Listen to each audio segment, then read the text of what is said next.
In the 2nd year, when Artaxerxes the Great was king, on the 1st day of Nisa, Mordecai, the son of Jairus, son of Simeas, son of Chisios, from the tribe of Benjamin, saw a dream. He was a Judean man dwelling in the city of Susa, a great man serving in the court of the king. Now he was of the group of exiles which Nebuchadnezzar, king of Babylon, took captive from Jerusalem with Jeconias, the king of Judea. And this was his dream. Look, shouts and confusion, thunder and earthquakes, chaos upon the earth.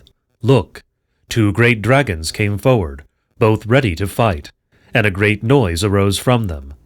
And at their sound every nation prepared for war, to fight against a nation of righteous people. Look, a day of darkness and gloom, affliction and anguish, oppression and great chaos upon the earth. And the whole righteous nation was in chaos, fearing the evils that threatened themselves, and they were ready to perish. Then they cried out to God, and from their cry, as though from a small spring, there came a great river, abundant water. Light and the sun rose, and the lowly were exalted, and devoured those held in esteem. Then, when Mordecai, who had seen this dream and what God intended to do, awoke, he had it on his heart, and sought until nightfall to understand it in every detail. And Mordecai took his rest in the garden with Gabbatha and Tara, the 2 eunuchs of the king who guarded the courtyard. He both overheard their deliberations, and inquired into their ambitions, and learned that they were preparing to lay hands on Artaxerxes the king. And he told the king about them. Then the king interrogated the 2 eunuchs, and when they confessed, they were led away. And the king wrote these things in the record, and Mordecai wrote concerning these things. And the king ordered Mordecai to serve in the court, and gave to him gifts for these things. But Haman, son of Hammedatha, a Buzian, was highly esteemed by the king, and he sought to harm Mordecai and his people, because of the 2 eunuchs of the king. Now it happened after these things in the days of Artaxerxes. This Artaxerxes controlled 127 lands from India, in those days when King Artaxerxes was enthroned in the city of Susa. In the 3rd year when he was king, he gave a feast for his friends and for the other nations and for those highly esteemed, of the Persians and Medes, and for the rulers of the satrapies. And after these things, after he had displayed to them the great wealth of his kingdom, and the glory of the celebration of his wealth for 180 days, and when the days of the wedding feast were completed, the king gave a wine party for the nations present in the city for 6 days, in the courtyard of the house of the king.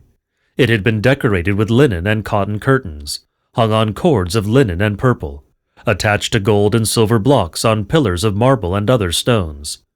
There were couches of gold and silver, on a mosaic pavement of emerald, mother of pearl and marble. There were gossamer throws in many colors embroidered with roses round about. The goblets were made of gold and silver, and a miniature cup made of ruby was on display, that was worth 30,000 talents. The wine was abundant and sweet, which the king himself drank. Now this wine party was not by established law, but so the king wanted it, and he ordered his stewards to do as he and his men wanted.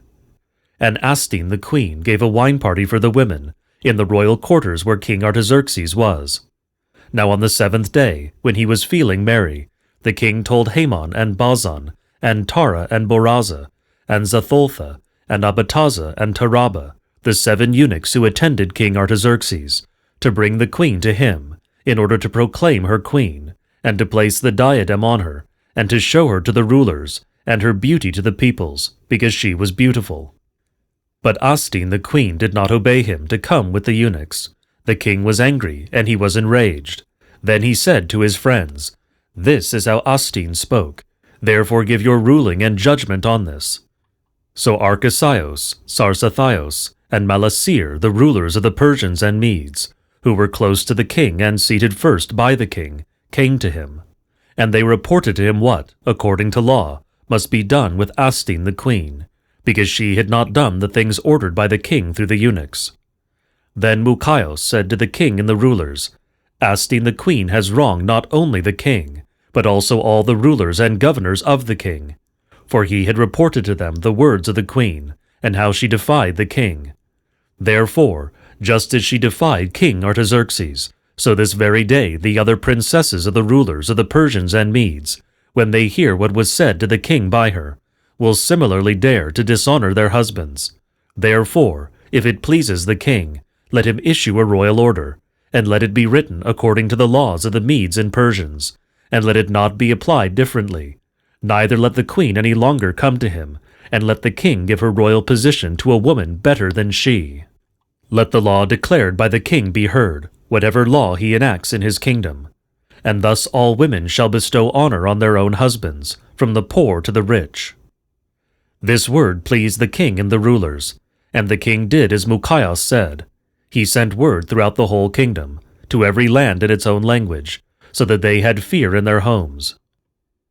After these things, the king got over his anger, and he no longer remembered Astin, recalling what she had said and how he condemned her. Then the king's ministers said, Let pure girls be sought for the king, beautiful in appearance, and the king shall appoint officers in all the lands of his kingdom, and let them select maidenly girls, beautiful in appearance, into Susa the city, into the harem, and let them be entrusted to the king's eunuch, the guard of the women. Then let cosmetics and other care be given, and whichever woman is pleasing to the king will be queen instead of Astin. The advice pleased the king, and he did so.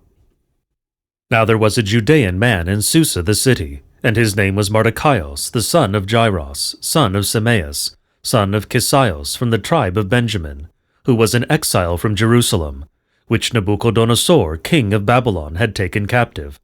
And this man had a foster child, a daughter of Aminadab, his father's brother, and her name was Esther. And when her parents died, he trained her for himself as a wife. And the girl was beautiful in appearance.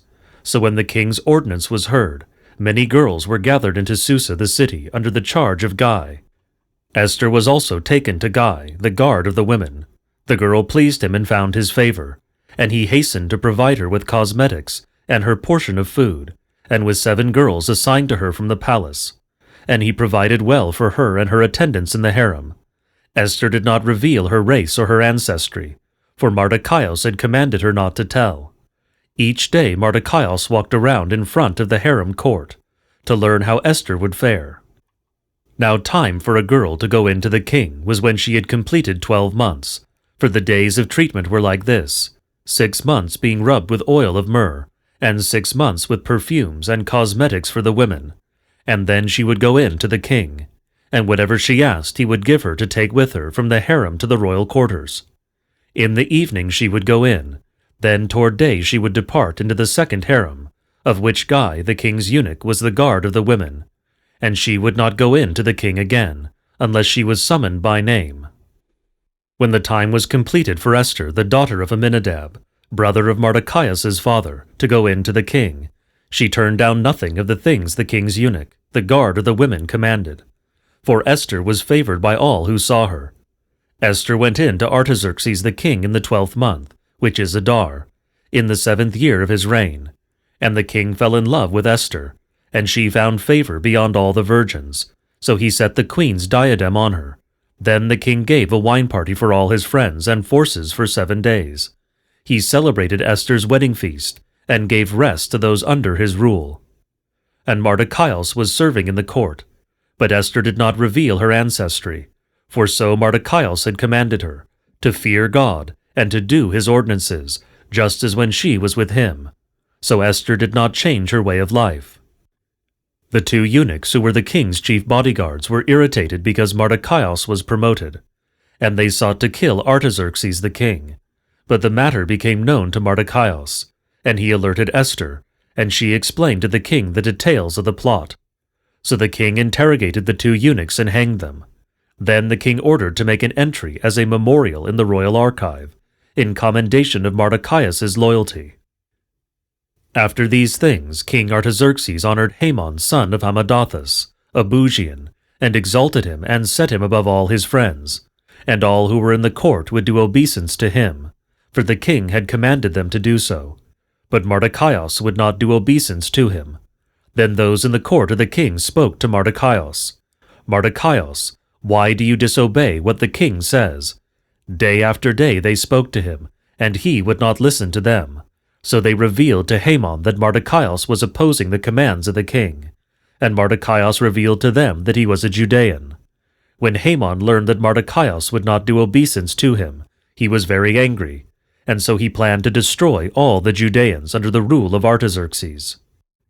He made a decision in the 12th year of Artaxerxes' reign, and cast lots day by day and month by month, so that the race of Mordecai might perish on one day. The lot fell on the 14th of the month that is Adar. Then he spoke to King Artaxerxes, saying, "There is a certain nation, scattered among the nations throughout all your kingdom. Their laws are different from all the nations, and they disobey the king's laws, so that it is not expedient for the king to tolerate them. If it pleases the king, let a decree be issued to destroy them, and I will pay into the king's treasury 10,000 talents of silver." And the king took his signet ring, and put it in the hand of Haman, to seal what had been written against the Judeans. The king said to Haman, "Keep the silver, but treat the nation as you wish." Then the king's secretaries were summoned on the 13th day of the first month, and they wrote as Haman commanded to the governors and to the rulers of every land, from India to Ethiopia, to 127 lands, and to the rulers of the nations, in their own language in the name of Artaxerxes the king. It was sent by couriers throughout Artaxerxes' empire, to destroy the race of the Judeans in one day of the 12th month, which is Adar, and to seize their property. This is a copy of the letter. The great king Artaxerxes writes as follows to the rulers of the 127 lands, from India to Ethiopia, and to the officials under them. Being the ruler of many nations and master of the whole world, I have determined, not high-mindedly with presumption of authority, but always acting in moderation and with kindness, to secure lasting tranquility in the lives of my subjects, and, in order to make my kingdom peaceable, and open to travel throughout all its extent, to restore the peace desired by all people. When I asked my counselors how this might be accomplished, Haman, who excels among us in sound judgment, and is distinguished for his unchanging goodwill and steadfast fidelity, and has attained the second place in the kingdom, pointed out to us that among all the tribes in the world there is scattered a certain hostile people, who have laws contrary to those of every nation, and continually disregard the ordinances of kings, so that the joint administration of the kingdom, that we honorably intend, cannot be achieved. Therefore, whereas we understand that, since this nation stands constantly all alone, in opposition to all humanity, perversely following an estranging manner of life, due to their laws, and since it is ill disposed to our interests, doing the worst harm, and in order that our kingdom may not attain stability. We therefore have ordered that you utterly destroy those indicated to you in the letters written by Haman, who is in charge of the affairs of state, and is our second father, including women and children, by the daggers of their enemies, without any compassion and restraint, on the 14th day of the 12th month, Adar, of this present year, so that those who have long been hostile and so remain, when they in one day have gone down to Hades by force, may in the time hereafter render the matters of state completely tranquil and untroubled for us. Copies of the letters were posted in every land, and it was ordered all the nations to be ready for this day. The matter proceeded quickly even to Susa. While the king and Haman were sitting down to drink, the city was being thrown into confusion.